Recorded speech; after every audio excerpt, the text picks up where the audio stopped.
লেখিকা সুমনা চট্টোপাধ্যায়ের দস্যি মেয়ে। দীপশিতার অফিসে আজ একটা সাংস্কৃতিক অনুষ্ঠান ছিল। বিশাল একটি হল ভাড়া করে এই সাংস্কৃতিক অনুষ্ঠানের আয়োজন করা হয়েছে। 7 মাস আগে চাকরিতে জয়েন করেছে দীপশিতা। অনুষ্ঠানের আয়োজক শুভময় করকে দীপশিতা বলল, শুভময় বাবু, আমি এই অনুষ্ঠানে আবৃত্তি করতে চাই। শুভময় কর একটু কিন্তু করে বললেন, আবৃত্তি করবেন ম্যাডাম? আপনি কি কখনো রেকর্ড করেছেন? মানে আমি বলতে চাইছি, আপনার কি কোনো ক্যাসেট ফ্যাসেট আছে? দীপশিতা বলল, আসলে দাদা সেরকম সুযোগ হয়নি, এমনি পাড়ার অনুষ্ঠানে আর স্কুলে। শুভময় বাবু হেসে ফেললেন, সে তো আমরা প্রত্যেকেই ছোটবেলায় বলেছি, সুকুমার রায়ের সৎপাত্র, জীবনের হিসাব, শঙ্খ ঘোষের মিথ্যে কথা, অথবা রবি ঠাকুরের প্রশ্ন।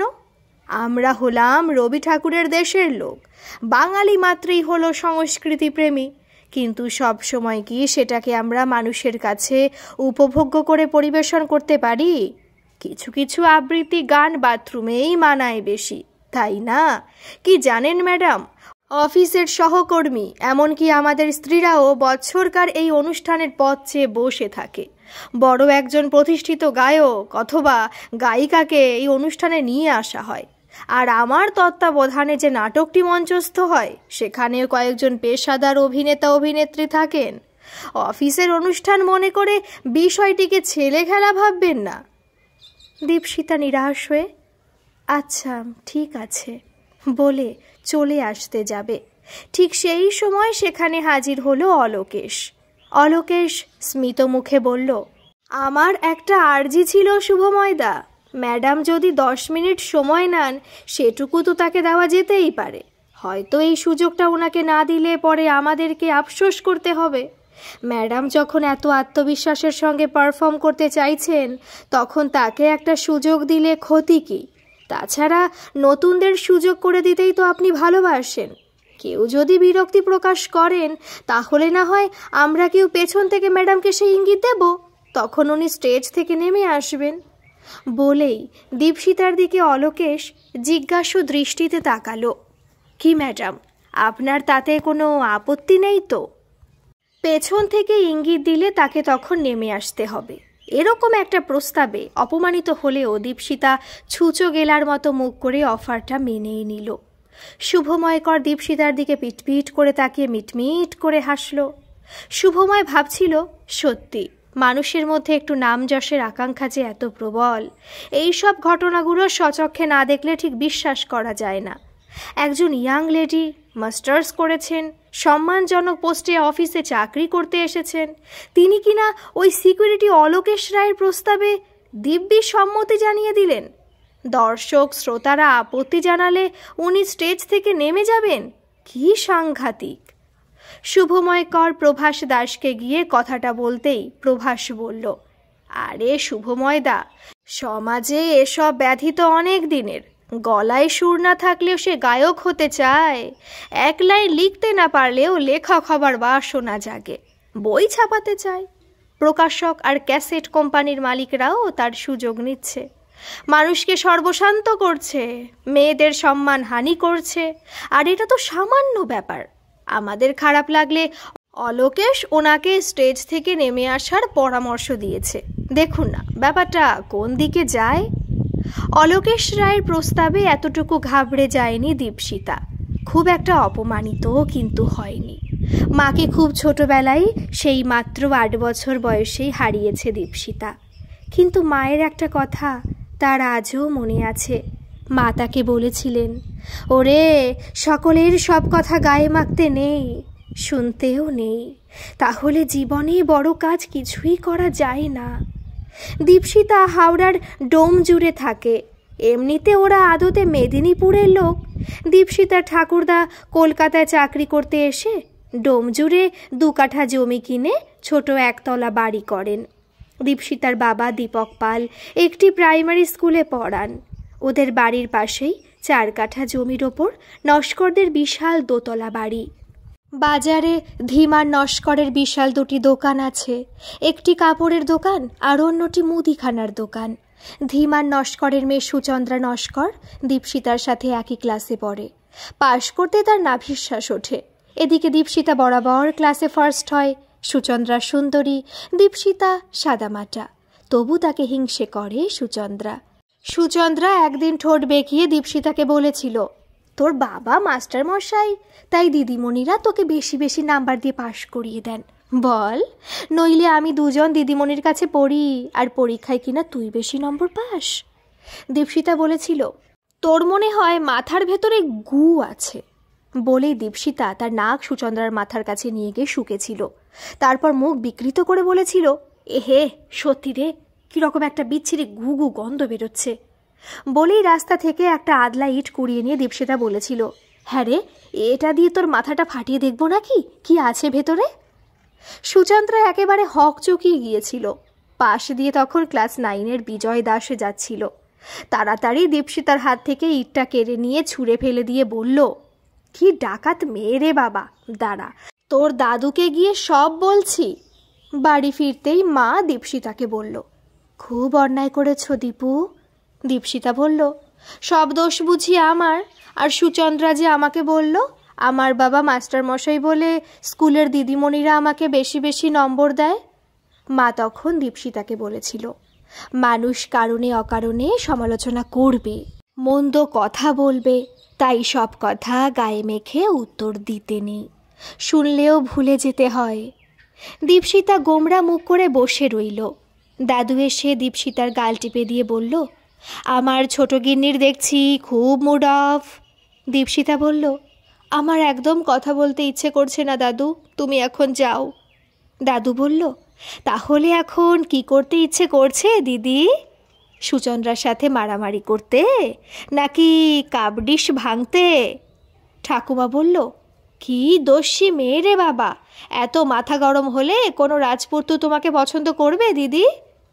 দীপশিতা ঠোঁট উল্টে বলল, রাজপুত্তর না ছাই, বিয়ে হলেই তো আমাকে খাটিয়ে খাটিয়ে মারবে, আমি বিয়ে করবই না, আমি অনেক লেখাপড়া করব, তারপর সাজুগুজু করে অফিসে চাকরি করতে যাব। দাদু বলল, তাও ঠিক।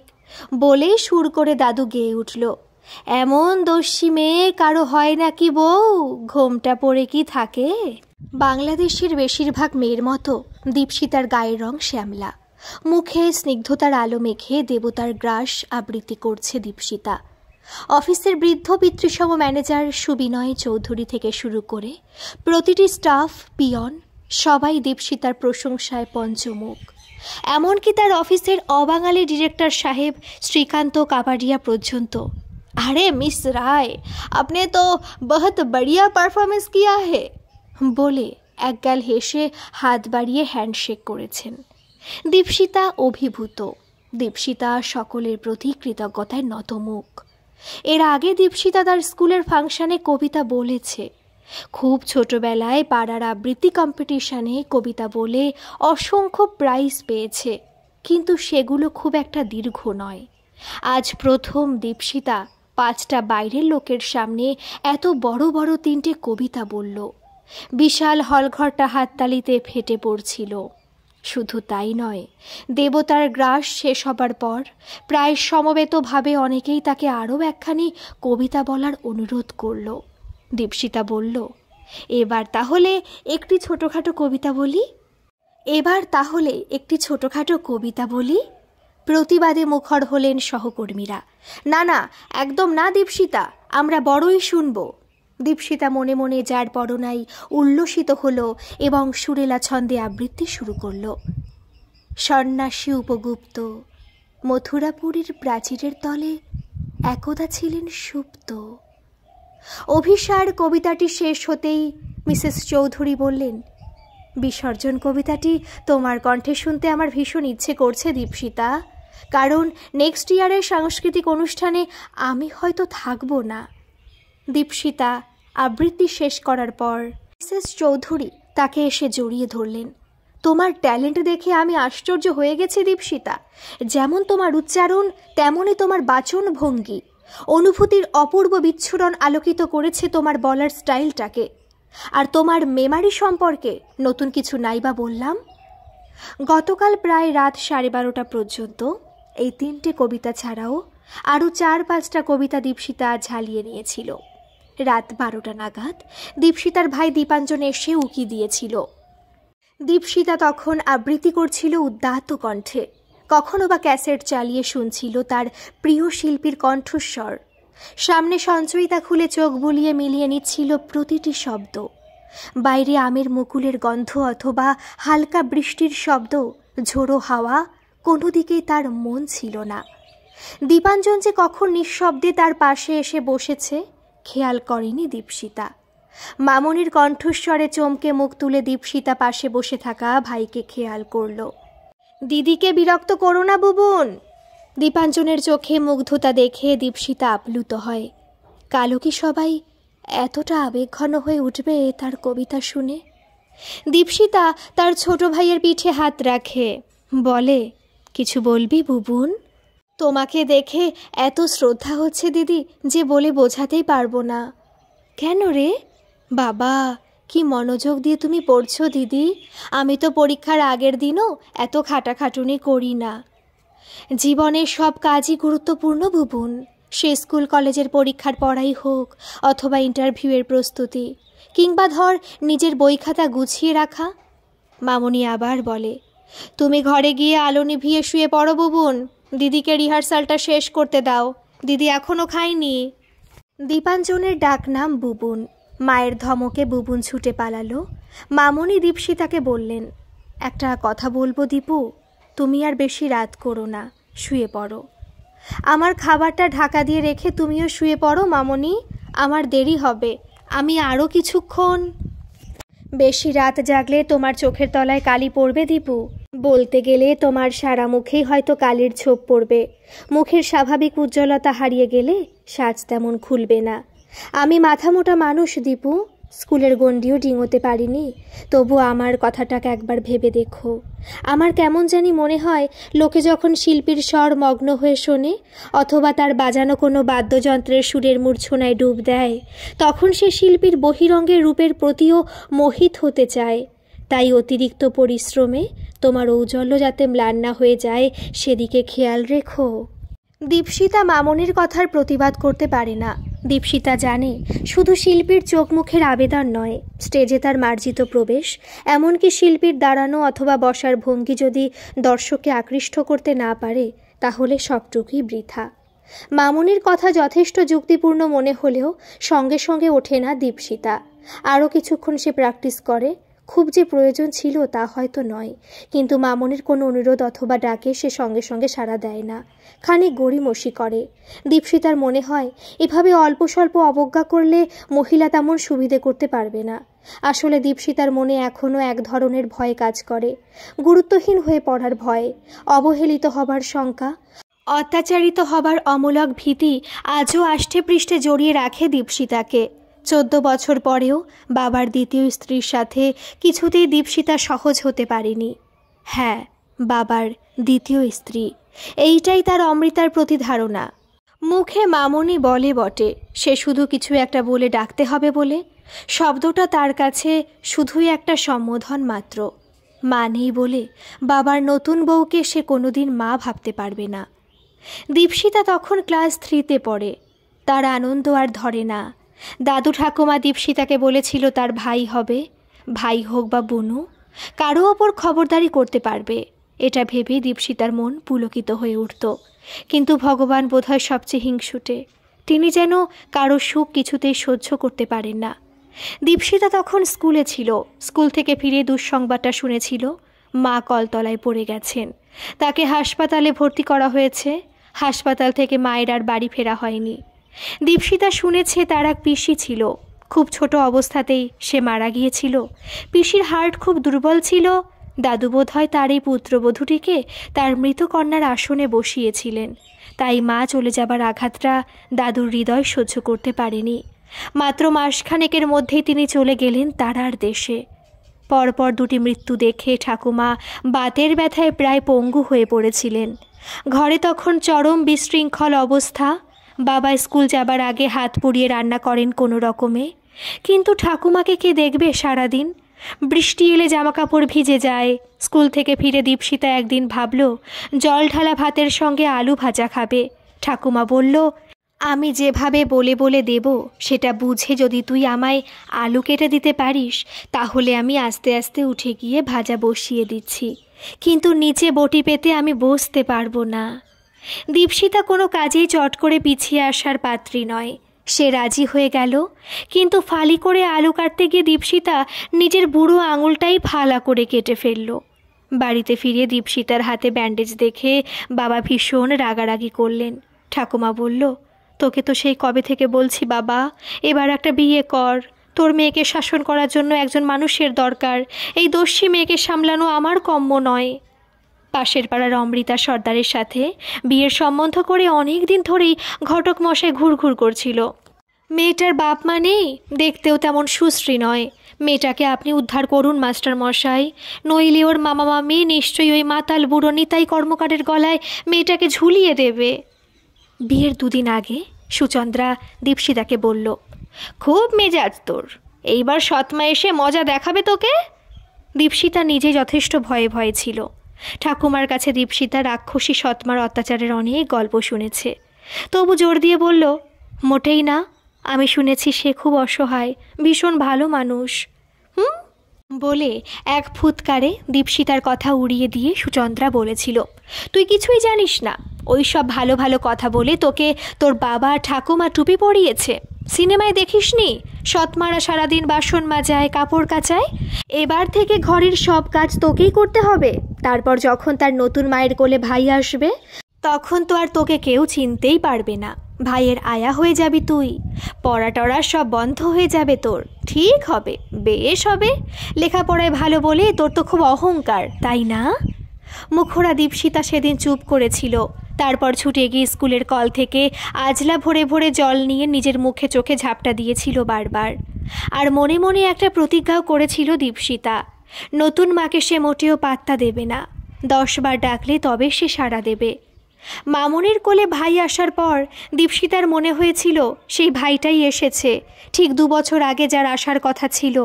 তবু দীপশিতা নিজের গাম্ভীর্য নিয়ে একটু দূরত্ব বজায় রেখেছে ভাইয়ের সাথে। কে জানে, যদি সুচন্দ্রার কথাই সত্যি হয়, মামনি তাকে ভাইয়ের আয়া বানিয়ে দেয়, তাহলে যে তার সমস্ত পড়াশোনা, সাহিত্য চর্চা সব বন্ধ হয়ে যাবে। অফিসে কাজের যতই চাপ থাক, চর্চা একেবারে বন্ধ করবে না দীপশিতা। এত সুন্দর কণ্ঠ তোমার, এ তো ঈশ্বর প্রদত্ত প্রতিভা। ভালো কাজের দাম তুমি নিশ্চয়ই পাবে একদিন। মিসেস চৌধুরী হাত ধরে কথাটা বলতেই তৎক্ষণাৎ নিচু হয়ে তার পায়ে হাত দিয়ে প্রণাম করল দীপশিতা। দীপশিতার অফিসের ফাংশনে বুবুন আসলেও মামনি আসেনি। এখানে আসার জন্য অমৃতাকে জোর করেওনি দীপশিতা। বাড়ি ফেরার আগে বুবুন বলল, কলকাতার আর্সেলান থেকে বিরিয়ানি কিনবে দিদি? দীপশিতার এখন আকাশে ডানা মেলে উঠতে ইচ্ছে করছে। দীপশিতা বিরিয়ানি কিনল, মোমো কিনল, ফিশ ফ্রাই কেনার পর বলল, আইসক্রিম খাবি ভাই? বুবুনের আনন্দে হাততালি দিতে ইচ্ছে করছিল। যেমন সবাই দিদির আবৃত্তি শুনে চিৎকার করে আর হাততালি দিয়ে উৎসাহিত করছিল। কথাটা মনে আসতেই বুবুনের মনে পড়ল স্টেজের কোণের দিকে দাঁড়ানো ওই লোকটার কথা। ট্যাক্সিতে উঠে বুবুন বলল, দিদি, ওই ভদ্রলোক কে গো? দীপশিতা তার কলিগ সুমিত্রাদিকে বলেছিল, আমার পারফরমেন্সের ভিডিও করে আমাকে সেন্ড করো সুমিত্রাদি। সেটাই বোধহয় মধুর ধ্বনি সহকারে দীপশিতার হোয়াটসঅ্যাপে ঢুকল। এটা দীপশিতা এখন তার ফেসবুক পেজে পোস্ট করবে। অন্যমনস্কভাবে দীপশিতা বলল, কোন ভদ্রলোক? একটু আলাদাভাবে দাঁড়িয়েছিল, কোকড়া চুল, বেশ লম্বা, ছিপছিপে। আর কিভাবে বর্ণনা দেবে বুঝতে না পেরে বোতলের ছিপি খুলে বুবুন জল খেল। দীপশিতার মনে হলো বুবুন নিশ্চয়ই অলোকেশ রায়ের কথা বলছে, কারণ দর্শক শ্রোতাদের ভালো না লাগলে তিনি দীপশিতাকে ইঙ্গিত দেবেন। এই অজুহাতে ভদ্রলোক স্টেজের কাছাকাছি ছিলেন। তাছাড়া সকলের থেকে একটু সরে সরে থাকেন ভদ্রলোক। বুবুনও সেরকমটাই বলতে চাইছে। আলাদাভাবে ভদ্রলোক দাঁড়িয়েছিলেন। এই কয়েক মাসে অলোকেশের সম্পর্কে অনেক কথাই দীপশিতার কানে এসেছে। সুমিত্রাদি বলছিলেন, অলোকেশ খুবই ব্রিলিয়ান্ট স্টুডেন্ট ছিল, কিন্তু ওই যা হয় আর কি, নিম্নবিত্ত পরিবার। ব্রেস ব্রিজের কাছে একটা কারখানায় ওনার বাবা চাকরি করতেন, কিন্তু হাই সুগার হয়ে কিডনির অসুখে ভদ্রলোক চলে গেলেন। অলোকেশ তখন সবে উচ্চ মাধ্যমিক দিয়েছে। সুমিত্রা ব্যানার্জি যখন এসব বলছিলেন, দীপশিতার কথাগুলো শুনতে একেবারেই ভালো লাগছিল না। সেই একই নিম্নবিত্ত পরিবারের ছেলেদের জীবন সংগ্রামের কাহিনী। অর্থাভাব, অনটন আর অসুস্থতায় ভুগে অসময় বাবার চলে যাওয়া, তারপর ছোট ভাই বোনেদের দায়িত্ব ঘাড়ে নেওয়া, পড়াশোনা ছেড়ে দিয়ে রোজগারে নামা, নইলে না জানি কি জজ ব্যারিস্টার হয়ে যেতে পারত। সুমিত্রা ব্যানার্জি বোধহয় দীপশিতার চোখের ভাষা পড়তে পারলেন। বললেন, হ্যাঁ দীপশিতা, সেই একই গল্প। কিন্তু অলোকেশের বাবা একটা অন্যরকম স্বপ্ন দেখেছিলেন, শ্রেণীহীন সমাজের স্বপ্ন। তাই তিনি বেঁচে থাকতেই ওদের সংসারটা ছাড়খাড় হয়ে যেতে বসেছিল। সেলাই মেশিন চালিয়ে সংসার সচল রেখেছিল অলোকেশের মা, কিন্তু নার্ভ শুকিয়ে অলোকেশের মায়ের দৃষ্টিশক্তিও চলে গেল। অলোকেশের বোন তখন স্কুল ছাত্রী। শেষকালে শ্রীকান্ত কাপাডিয়ার বাবা হেমন্ত কাপাডিয়া এই অফিসে চাকরি দিলেন অলোকেশকে। ভাবো তো দীপশিতা, অদৃষ্টের কীরকম পরিহাস। দীপশিতা বলেছিল, ভালোই তো, দৃষ্টিহীন মা, বাড়িতে ছোট বোন, কাপাডিয়াজি তো অলোকেশ বাবুকে বাঁচিয়ে দিলেন, পরিহাসের কি আছে? সুমিত্রাদি ম্লান হেসে বলেছিলেন, আছে আছে, এই কাপাডিয়াজির বিরুদ্ধেই তো আন্দোলনে নেমেছিলেন অলোকেশের বাবা। কেন? দুজন শ্রমিককে ছাঁটাই করা হয়েছিল, কারণ মেশিনে তাদের আঙুল কাটা গিয়েছিল। অলোকেশের বাবা এই ছাঁটাইয়ের বিরোধিতা করে আন্দোলন শুরু করেছিলেন। আরও কিছু দাবি হয়তো ছিল, কিন্তু ভদ্রলোক কয়েকটা ভুল করেছিলেন। দীপশিতা অন্যরকম গল্পের আভাস পেল। মামুনির বানিয়ে দেওয়া রুটি আলু ভাজা মুখে পড়ে বলল, কী রকম? অলোকেশের বাবা বুঝতে পারেননি রাজনীতিতে আবেগের কোনো স্থান নেই। তিনি বুঝতে পারেননি যে জাতির মেরুদণ্ড স্বাধীনতার প্রথম দিন থেকেই বাঁকা। তাদের দিয়ে আর যাই হোক বিপ্লব সম্ভব নয়। যাদের বিরুদ্ধে তার লড়াই, সেই প্রতিপক্ষের ক্ষমতার আন্দাজ করতেও তিনি ব্যর্থ হয়েছিলেন। দিনের পর দিন জলের মধ্যে চিনি গুলে খেয়ে পেট ভরালে শরীরে কী কী জটিল রোগ ব্যাধি বাসা বাঁধতে পারে, সে বিষয়েও বোধহয় তার তেমন জ্ঞান ছিল না। আজকের এই সাংস্কৃতিক অনুষ্ঠানে আসার জন্য দীপশিতা একটু সাজগোজ করেছিল। চুলে শ্যাম্পু করেছিল, চোখে মোটা করে কাজল দিয়েছিল। শ্যাম্পু করা এলোমেলো কোনো চুল কি দীপশিতার চোখে এসে পড়ল?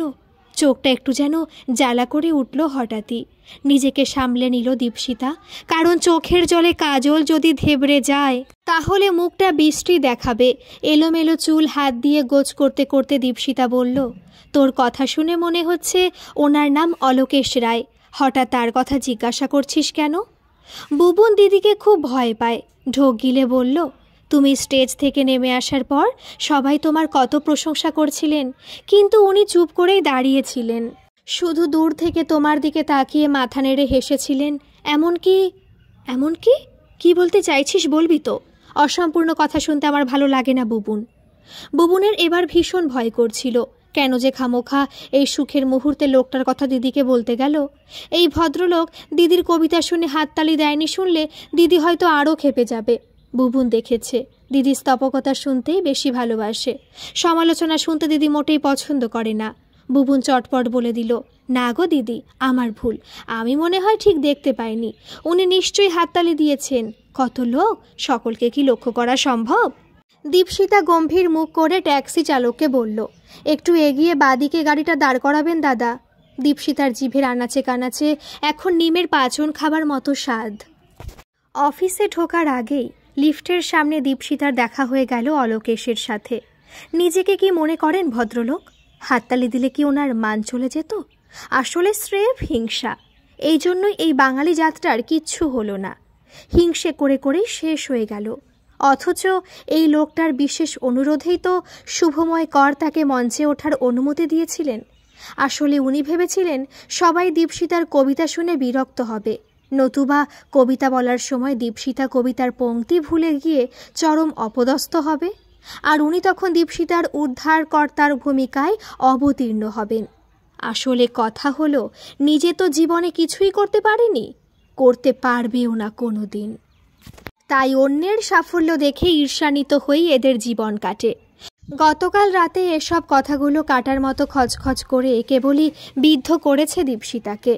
তার নিটফল আজ সকালে ঘুম থেকে উঠে আয়নায় নিজের মুখ দেখেই প্রত্যক্ষ করেছে দীপশিতা। চোখের তলায় এক প্রস্থ কালির পোঁচ পড়েছে। লিফটে ওঠার আগে অলোকেশ হেসে মাথা নাড়তেই মাথাটা আরও গরম হয়ে গেল দীপশিতার। বলবো না করেও দীপশিতা কথাটা বলেই ফেলল। আচ্ছা অলোকেশবাবু, আমার বাচনভঙ্গি বোধহয় আপনার তেমন ভালো লাগেনি, তাই না? আপনি নিশ্চয়ই আমার থেকে অনেক ভালো রিসাইটেশন করতে পারেন। একদিন শোনার ইচ্ছে রইল। কথাটা বলেই কুটিল হাসি খেলে গেল দীপশিতার চোখে। দীপশিতার চোখের দিকে স্থির হয়ে তাকালো অলোকেশ। তারপর বলল, আমি সামান্য সিকিউরিটি গার্ড। কবিতা টবিতা বললে লোকে ভাববে আমি পাগল হয়ে গেছি। কেন, যে রাধে সে কি চুল বাঁধে না? অলোকেশ বুঝতে পারছিল দীপশিতা রেগে আছে। তার হাবে ভাবে কি অখুশি হবার কোনো লক্ষণ প্রকট হয়েছিল? না, তেমনটা তো হবার কথা নয়। অলোকেশ পরিস্থিতি হালকা করার জন্য বলল, পাগলের সামনে শাকো নাড়ালে নিজে বিপদে পড়বেন ম্যাডাম। তখন জোর করে বাড়িতে ধরে নিয়ে যাব আপনাকে। তারপর স্বরচিত কয়েকখানা কবিতা পাঠ করে শোনাবো। পালাই পালাই করলেও আমি কিন্তু সহজে আপনাকে ছাড়ব না। নিজের হাতের সিদ্ধ ভাত তরকারি খাইয়ে তবে আপনাকে ছুটি দেব। বোনের বিয়ে দেবার পর থেকে রান্নাটা আমি নিজেই করি কি না। দীপশিতা দেখল মূল বিষয় থেকে কথাটা পরিহাসের ছলে কায়দা করে সরিয়ে দিতে চাইছে অলোকেশ। দীপশিতা বলল, আমার প্রশ্নের উত্তর কিন্তু পেলাম না। আমার আবৃত্তি কি ভালো লাগেনি আপনার? আচ্ছা ঘ্যানঘ্যানে মহিলা তো। অলোকেশ মনে মনে বলল, ইনি কি এখন জোর করে তার মুখ থেকে প্রশংসা শুনবেন নাকি? অলোকেশ কিছুতেই মিথ্যে প্রশংসা করে কারো মন রাখা কথা বলতে পারবে না।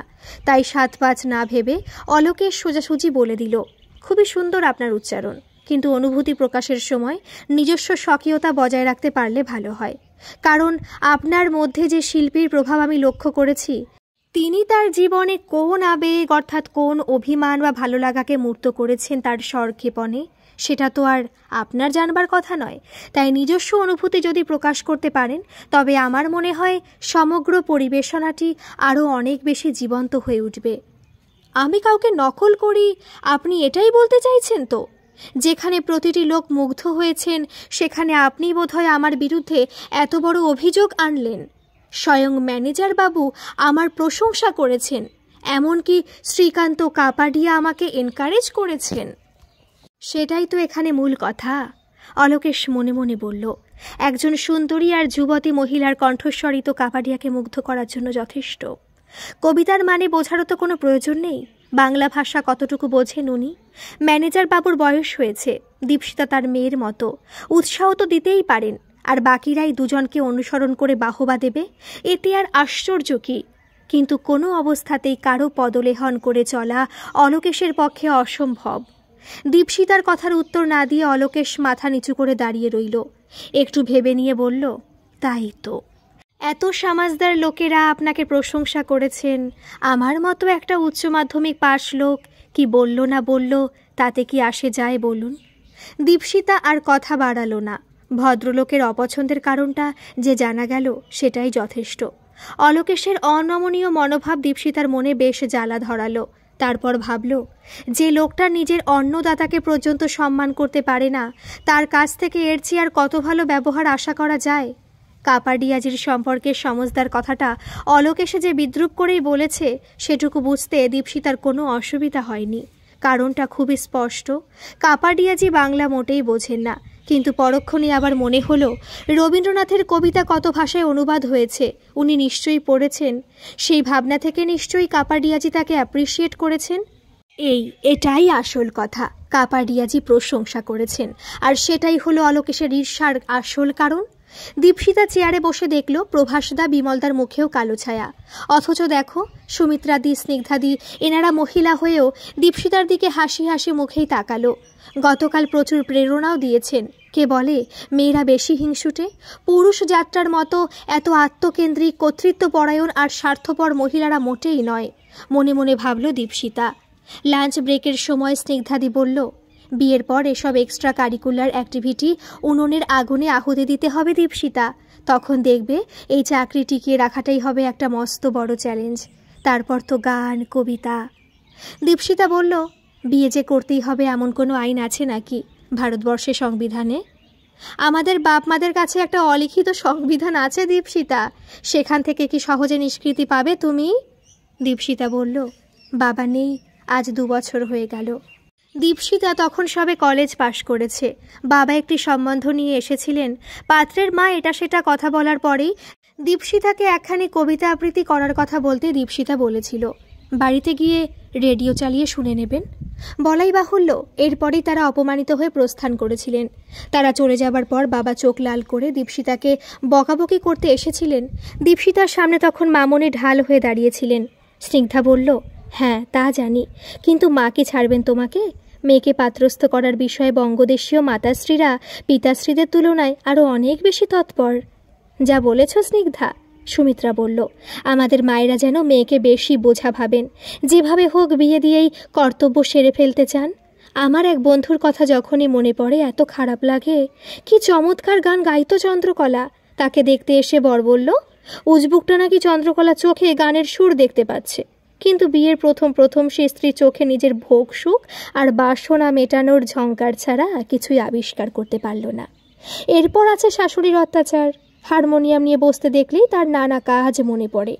ছাদে কাপড় মেলা থেকে শুরু করে রান্নার বিবিধ ফরমায়েশ, এমনকি বাথরুমে দাঁড়িয়ে গান গাওয়ারও উপায় নেই। শাশুড়ি হাঁক পারবেন, আর কতক্ষণ তুমি বাথরুমে বসে থাকবে চন্দ্রা? স্নিগ্ধা বলল, ভাবলে অবাক লাগে গো সুমিত্রা, এরাই হয়তো একদিন তোমার বন্ধুকে গান জানার সুবাদেই পছন্দ করেছিল। সুমিত্রা বলল, নিঃসন্দেহে, এর মধ্যে কোনো হয়তো বা কিন্তু নেই। আসলে আমার বউ কত প্রতিভাময়ী। সে নাচ জানে, গান জানে, কবিতা লেখে, আবৃত্তি করে। এসব বলে বন্ধু মহলে আত্মীয় স্বজনের সামনে বড়াই করতে হবে না, বোঝো না কেন? দীপশিতা বলল, আপনার বন্ধুর বিয়ে নিশ্চয়ই অনেকদিন হয়ে গেছে সুমিত্রাদি। এখন তার স্বামী নিশ্চয়ই কিছুটা অব্যাহত দিয়েছেন। শুনেছি বিয়ের কিছুদিন পর দাম্পত্য জীবনের মাদকতা অনেকটাই স্তিমিত হয়ে আসে। সেক্ষেত্রে আপনার বান্ধবী রাত্রে ঠাকুর ঘরে বসে দরজা বন্ধ করে সঙ্গীত চর্চা করতে পারেন। স্নিগ্ধা বলল, ও বাবা, কি যে বলো! সেক্ষেত্রে মেয়েটির প্রতিদেব গোপাল ঠাকুরকে হয়তো নিজের প্রতিদ্বন্দ্বী ভেবে বসবে। দীপশিতা তার অপরিপক্ক বুদ্ধিতে কিছুই বুঝতে পারে না, বলে, তার মানে? সুমিত্রা বলল, সে চেষ্টা কি আমার বান্ধবী করেনি ভেবেছ? ওর বরের এখন শরীর জুড়ে ক্লান্তি। চন্দ্রকলা গান গাইতে বসলে তার হাত পা সব কামড়ে ওঠে। অগত্যা চন্দ্রকলাই ভরসা। দীপশিতা আতকে ওঠে, পা টিপতে হয় নাকি? সুমিত্রা বলল, একটু সবুর করো, তোমাকেও তাই করতে হবে। কটা মেয়ে আধুনিক মনস্ক স্বামী পায়? দীপশিতা তার নাকের পাটা ফুলিয়ে বলল, বটে, এতই সোজা? আমাকে ওসব বললে আমি তার পায়ে বিছুটি পাতা ঘষে দেব, আর কোনোদিন আমাকে ঘাটানোর সাহসই পাবে না। কালবৈশাখী ঝড়, দুঃসহ গরম, মিষ্টি আমের মধুর স্বাদ পেরিয়ে বর্ষা এসে গেছে। মেঘপিয়নের ডাকে আসা একটি সুখবরও ছুটোছুটি করছে গোটা অফিস জুড়ে। ফিসফাস গুজগুজ চলছেই। কারো মুখে বিজয়ীর হাসি তো কারো মুখে সামান্য অতৃপ্তি। কপালে যা আছে তাই তো পাবো ভাই। এভাবেই কপালের দোহাই দিয়ে নিজের অসন্তোষ ঢেকে ফেলে চুপিসারে কেউ বা দীর্ঘশ্বাস ফেলছেন। কিন্তু সুমিত্রাদির কাছে কথাটা শোনার পর প্রথমে যেন নিজের বাকশক্তি হারিয়ে ফেলেছিল দীপশিতা। একটু সলজ্জ ভঙ্গিতে দীপশিতা একটা চেয়ার টেনে সুমিত্রার কাছে বসল। তারপর যথাসম্ভব গলা খাটো করে বলল, দিদি, আমাকে কি রকম ইনক্রিমেন্ট দেওয়া হয়েছে আপনি কিছু জানেন? সুমিত্রা বলল, লিস্টে তোমার নাম নেই তো দীপশিতা। দীপশিতা আকাশ থেকে পড়ল। দীপশিতার মনে হলো মাঝ সমুদ্রে একটা ডিঙি নৌকায় চেপে সে একদম একা। দীপশিতা অনুভব করল এই এসি ঘরে নিঃশ্বাস নেবার মতো এতটুকু বাতাস আর অবশিষ্ট নেই। এই মাস থেকে সবার মাইনে বাড়ল, কম বেশি তা যাই হোক না কেন। প্রত্যেকের এই মাসের মাইনের সঙ্গে এরিয়ার হিসাবে যোগ হবে আরও একগুচ্ছ টাকা, আর দীপশিতা থেকে যাবে সে পুরনো ছন্দে। দীপশিতার মনে হলো তাল কেটে গেছে। দীপশিতাকে নিশ্চুপ দেখে তাকে হতাশার অন্ধকার থেকে বের করার চেষ্টা করল সুমিত্রা। ঘাবড়াচ্ছ কেন দীপশিতা? মন দিয়ে কাজ করো, নিশ্চয়ই তোমার ইনক্রিমেন্ট হবে। এই বছর না হলে পরের বছর হবে। এই অফিসে এমনিতেই মাইনে খুব কম দেওয়া হয়। তার ওপর একটা জিনিস তুমি খেয়াল করেছো দীপশিতা? তুমি অফিস জয়েন করেছো পুরোপুরি একটা বছরও কিন্তু এখনও হয়নি। প্রথমেই তোমাকে যথেষ্ট ভালো স্যালারি দেওয়া হয়েছিল, তাই নয় কি? দীপশিতা উঠে দাঁড়ালো। কারণটা তার জানা দরকার। কারণ অফিস জয়েন করার সময় হাতে অ্যাপয়েন্টমেন্ট লেটার দিয়ে চৌধুরী সাহেব তাকে বলেছিল, আর কয়েক মাস পরেই বাকি সকলের সাথে তোমার মাইনেও কিছুটা বাড়ানো হবে। এখন আপাতত 18,000 টাকা তোমায় দেওয়া হচ্ছে। বলতে গেলে তুমি নভিস। এর আগে অন্য কোথাও কাজ করার কোনো এক্সপিরিয়েন্স তো নেই তোমার। তার মাইনে এতটুকু বাড়াননি চৌধুরী সাহেব, আর সম্ভবত এই কথাটা তার আগেই অফিসের অনেকেই জেনে ফেলেছিল। তাই গতকাল তাকে দেখে ইশারা করে বিমলদার নিষিদ্ধা হাসছিল। আর এক মুহূর্ত দেরি করল না দীপশিতা। ঝটপট উঠে গিয়ে চৌধুরী সাহেবের দরজা ঠেলে সরিয়ে দীপশিতা মুখ বাড়ালো। May I come in sir? Mister চৌধুরীর ভুরু জোড়া কুঁচকে গেল। ঈষৎ বিরক্তির সুরে বললেন, একটু পরে মিটিং আছে, I am busy now. Dipsita জানে এসব সুকৌশলে এড়িয়ে যাবার কৌশল। দীপশিতা নাছোড়। বেশি সময় নেব না স্যার। ল্যাপটপের ওপর চোখ রেখে মিস্টার চৌধুরী বললেন, yes, come in and take your seat. Dipshita ঘরে ঢুকে কাঠ হয়ে দাঁড়িয়ে রইল, বসল না। চোয়াল শক্ত করে বলল, আমাকে কেন ইনক্রিমেন্ট দেওয়া হলো না জানতে পারি স্যার? এতটা ঔদ্ধত্য আমি তোমার কাছ থেকে মোটেও আশা করিনি দীপশিতা। যাই হোক, জানতে যখন চেয়েছ শুনেই যাও। তোমার টাইপের স্পিড অত্যন্ত স্লো। ড্রাফট করার পর তাতে অফিসারদের যথেষ্ট কারেকশন করতে হয়। এক্সেলে যা কাজ করো সেখানে অনেক সময় ভুল ত্রুটি থাকে। বস্তুতপক্ষে তোমার কাজ নিয়ে অনেকেরই বিস্তর অভিযোগ। মন দিয়ে কাজ করো, নিশ্চয়ই উন্নতি করবে। দীপশিতা চৌধুরী সাহেবের ঘর থেকে বেরিয়ে আসে। ও আচ্ছা, তাহলে এই ব্যাপার। তলে তলে তার বিরুদ্ধে সবাই মিলে ঘোট পাকিয়েছিল। সুমিত্রাদি, স্নিগ্ধাদি, ওরাও কি ছিল এসবের মধ্যে? একদিন চৌধুরী সাহেবে তো তাকে বলেছিল, অফিসে কাজ করার সময় সংস্কৃতি চর্চার কথা ভাবলে তো চলবে না দীপশিতা। হ্যাঁ, অনেকেই তো তাকে বলেছিল। প্রভাস পাল, শেখর দাস, দীনেন সেন, কবিতা টবিতা, গান বাজনা, নাচ টাচ, গিটার, বেহালা বাজানো, এসব হলো অবসর বিনোদনের উপায়। আমরা তো অবসর সময়ই পাই না, তবে আর সংস্কৃতি চর্চা করবই বা কী করে? অফিস থেকে বেরিয়েও তো সেই অফিসের কাজের চিন্তাই মাথায় ঘোরে। বাচ্চাগুলোকে বসে যে পড়াবো সেই সময়ই নেই। বউয়ের অর্ধেক কথা মাথার ওপর দিয়ে বেরিয়ে যায়। খুব ভয়ে ভয়ে থাকি, বুঝেছেন ভাই? কথা ঠিকমতো উত্তর দিই না বলে বউ না আবার রাগ করে বাপের বাড়ি গিয়ে আমাকে ডিভোর্সের পেপার পাঠিয়ে দেয়। চৌধুরী সাহেবের ঘর থেকে বেরিয়ে দুহাতে দুদিকে রগ টিপে ধরে দীপশিতা নিজের টেবিলে এসে বসল। দীপশিতা অপেক্ষা করছিল মিটিং শেষ হবার। 12টা নাগাদ মিটিং শেষ হয়েছে। গোপনে শ্রীকান্ত কাপাডিয়ার পিয়নের কাছ থেকে খবর নিল দীপশিতা। বিন্দুমাত্র তোয়াক্কা না করে বিনা অনুমতিতেই শ্রীকান্ত কাপাডিয়ার ঘরের দরজা ঠেলে দাঁড়ালো দীপশিতা। শ্রীকান্ত কাপাডিয়ার বিশেষ পিয়ন বিকাশ প্রধান বাধা দিতে গেলে দীপশিতা কোনোই দিয়ে তার হাত সরিয়ে দিল। সুমিত্রাদি সে সময় কাপাডিয়াজির ঘরেই ছিল। বিরক্তির সুরে বলল, হোয়াটস ইউর প্রবলেম দীপশিতা? অফিসে তো একটা ডেকোরাম আছে। তুমি এইভাবে যখন তখন যে কারো চেম্বারে ঢুকে পড়তে পারো না। আজ সকালেই তুমি চৌধুরী সাহেবের কাছে। হাত তুলে সুমিত্রা ব্যানার্জিকে থামিয়ে দিয়ে শ্রীকান্ত কাপাডিয়া বললেন, আপনি যান মিসেস ব্যানার্জি, আমি বাত করছি ওনার সাথে। বসুন মিস। সুমিত্রা চোখে ভয়। মেয়েটা ভীষণ ছেলে মানুষ, ভগবান যেন ওকে রক্ষা করে। মনে মনে একথা বলতে বলতে ঘর থেকে বেরিয়ে গেল সুমিত্রা। দীপশিতা হাসি মুখে চেয়ারে বসল। দীপশিতার মনে হচ্ছিল বিচারের আশায় সে এতক্ষণে সঠিক মানুষের কাছে এসেছে। দীপশিতা বলল, আমার নাম ভুলে গেছেন sir? My name is miss Dipshita Pal. Yes Dipshita, আমার ইয়াদ রাখা উচিত ছিল, লেকিন এত ঝামেলার মধ্যে আছি যে সব দিক খেয়াল রাখা ইয়ে বহুত মুশকিল হতা হে। দীপশিতা স্মার্টলি বলল, নো প্রবলেম স্যার, এখন যে আপনি আমার সাথে কথা বলছেন এতেই আমি অবলাইজড। কথা তো করতেই হবে ম্যাডাম। আপনি এত সুন্দর করে সেদিন রবীন্দ্রনাথ ঠাকুরের পোয়েম বললেন। আপনি তো একদম জুয়েল আছেন ম্যাডাম। আমার অফিসের গর্ব আপনার এই গুণ সোসাইটির সকলের সামনে নিয়ে আসা।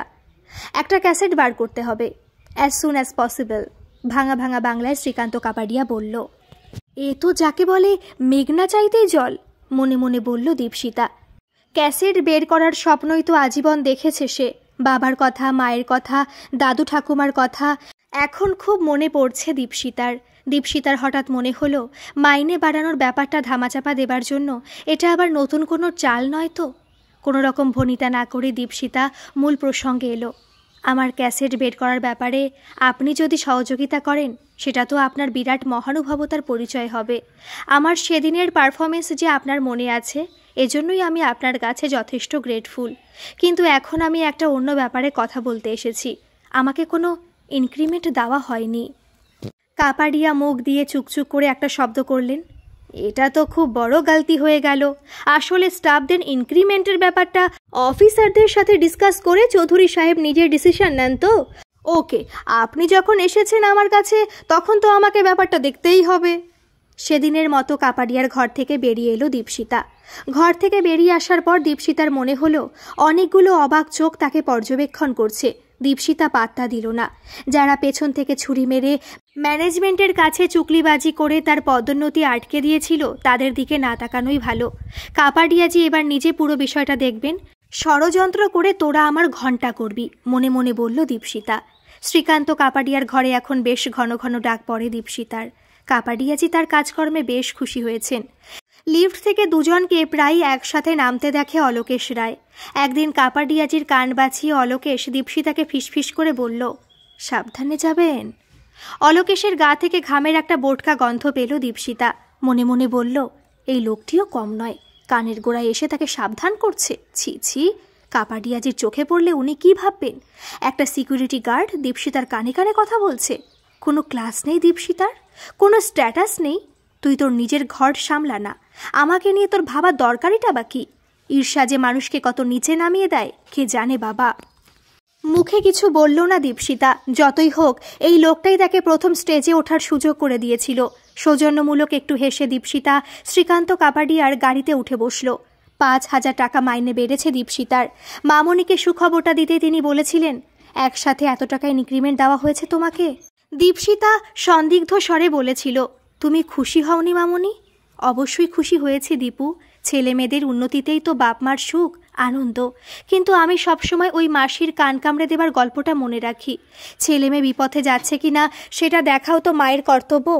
একটা কথা মনে রেখো দীপু, উপার্জন যাতে নিজের যোগ্যতায় বাড়ে সেদিকে খেয়াল রেখো। দীপশিতার সরু চোখে মামনির দিকে তাকালো। ও তাহলে এই মহিলাও তাকে ঈর্ষা করছে? এবার থেকে অনেক ভেবেচিন্তে কথা বলতে হবে তো মামনির সাথে।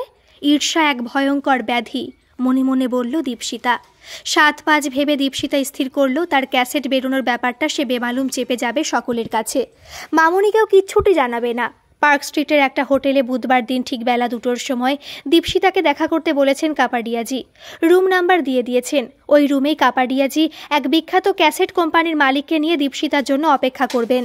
দীপশিতা ঠিক করেছে অফিস থেকে আজ বেলা 1টার মধ্যেই বেরিয়ে পড়বে। লিফট থেকে নামতেই দেখা হলো অলোকেশের সাথে। অলোকেশ বলল, আজ এত তাড়াতাড়ি বাড়ি যাচ্ছেন? আপনার শরীর ঠিক আছে তো ম্যাডাম? দীপশিতার হঠাৎ মনে হলো এই লোকটাকে জানিয়েই যাবে সব। এই লোকটাকে এখন কথাটা বললে ঠিক অফিসে চাউর হয়ে যাবে খবরটা। তারপর আর কি, অন্যের সাফল্যের খবরে সব জ্বলে পুড়ে মরবে। দীপশিতা বলল, পার্ক স্ট্রিটের একটা হোটেলে যাব এখন, শুভ কাজে যাচ্ছি বলে হাতে সময় নিয়ে বেরোলাম। অলোকেশ মুখে বলল, কি শুভ কাজ? মনে মনে বলল, শুভ অশুভের আপনি কতটুকু বোঝেন ম্যাডাম? আজ আমার ক্যাসেট বেরোনোর ব্যাপারে একটা মিটিং আছে। কাপাডিয়াজি হোটেলের রুমে আমার জন্য অপেক্ষা করবেন। কি বলে অস্ফুটে একটা শব্দ করেই তাকে হাত ধরে এক পাশে টেনে নিয়ে গেল অলোকেশ। অলোকেশ তার হাত চেপে ধরতেই লোকটার স্পর্ধা দেখে দীপশিতা অবাক হয়ে গেল। বলল, আহ ছাড়ুন, বাড়াবাড়ি করলে আপনার নামে আমি আজই পুলিশের কাছে গিয়ে এফআইআর করে আসব। এফআইআর তো করতেই হবে আপনাকে, তবে সেটা আমার নামে নয়, যার সাথে আজ হোটেলে দেখা করতে যাচ্ছেন তার নামে। কি বলতে চান আপনি? আপনি কি কিছুই বোঝেন না ম্যাডাম, নাকি বুঝেও ন্যাকা সেজে থাকেন? আমি নিশ্চিত আজ আপনি ঘোরতর বিপদে পড়তে চলেছেন। আমিও আজ একটু পরেই বেরোচ্ছি, আর একজন সিকিউরিটি বিশাল ডুবে আছে, ও এদিকটা সামলে নিতে পারবে। তাছাড়া আমার মনে হয় আজকেই আমাকে চাকরি খোয়াতে হবে আপনার জন্য। বিপদ বুঝলে শুধু একবার আমাকে মিসড কল দেবেন। কিছু খেতে দিলে মোটেই খাবেন না, বিশেষত পানীয় জাতীয় কিছু উনি আপনাকে অফার করতে পারেন। থানা পুলিশ যা করার আমি করব। এবার দীপশিতার সত্যি ভয় করছিল। বলল, তাহলে থাক, যাবার দরকার নেই। আমি বরং ইন্টারেস্ট নেই বলে কাপাডিয়াজিকে ফোন করে জানিয়ে দিই। ইস, তাই বললে কি হয় নাকি? কাপাডিয়াকে হাতে নাতে ধরবো, আমার কতদিনের শখ। দীপশিতা ত্রস্ত পায়ে হোটেলের রুমে এসে ঢুকল। শ্রীকান্ত কাপাডিয়া বোতল আর গ্লাস নিয়ে বসেই ছিল। দীপশিতা ঢুকতে শ্রীকান্ত কাপাডিয়া বলল, আইয়ে মিস পাল, একটু গলা ভিজিয়ে নিন। দীপশিতা গ্লাসটা নিয়ে ঠোঁটে ঠেকিয়েই নামিয়ে রাখল। বলল, এই রুমের সাথে অ্যাটাচ টয়লেট আছে তো? একটু ফ্রেশ হয়ে আসি তাহলে। Sure madam. আর কি সব শাড়ি ফাড়ি পরে এসেছেন আপনি? শাড়ি খুলে বাথরুম থেকে ব্রার প্যান্টি পরে শুধু বেরোবেন। শাড়ির তলা যে কি পরেন না আপনারা, কি বলে ওটাকে বাঙালিরা, সায়া আছে কি? ওর রশিটা বহুত প্রবলেম করে ম্যাডাম। আজ আপনার ক্যাসেট বেরোবার কথা হবে, একটু সেলিব্রেট করতে হবে তো। এই খুশির মধ্যে আমি কোনো ডিস্টারবেন্স চাই না। ভয়ে পা কাঁপছে দীপশিতার। ওয়াশরুমে ঢুকে কোনো রকমে অলোকেশকে উদ্দেশ্য করে ফোনে টাইপ করলো, প্লিজ হেল্প। একটু সময় নিয়েই পরপর দুবার কোমোডের ফ্ল্যাশ টানল দীপশিতা। দরজা ধাক্কানোর আওয়াজে পেতেই কান খাড়া করল। না, লোকজন নিয়ে অলোকেশ এখনো আসেনি। এটা ওই শয়তানটার গলা। কি করছেন ম্যাডাম? আমি ভি একবার ঢুকবো ওয়াশরুমে। I just want to pee. Dipshita মনে মনে বলল, another pee is waiting for you. P for police? ভাবতে ভাবতেই দরজার প্রবল শব্দ পেল দীপশিতা। একসাথে অনেকগুলো লোক, এমনকি তাদের সাথে অলোকেশকে দেখে মুখ সাদা হয়ে গেছে শ্রীকান্ত কাপাডিয়ার। ও, তোমরা সবাই মিলে কনস্পিরেসি করছো আমার এগেনস্টে? অলোকেশ, দীপশিতা, তোমাদের দুজনকে আমি দেখে নেব। অলোকেশ বলল, আগে তো তুই নিজে বাঁচ, তারপর নয় আমাদের দেখবি। পুলিশ কাপাডিয়াকে অ্যারেস্ট করেছে। থানায় এসে দীপশিতা এফআইআর করেছে, শ্লীলতাহানির কেস। চট করে ছাড়া পাবে না বাছাধন। কিন্তু দীপশিতা বাড়ি ফিরবে কোন মুখে? হাওড়া স্টেশনে চুপ করে বসে ট্রেনের আসা যাওয়া দেখছে দীপশিতা।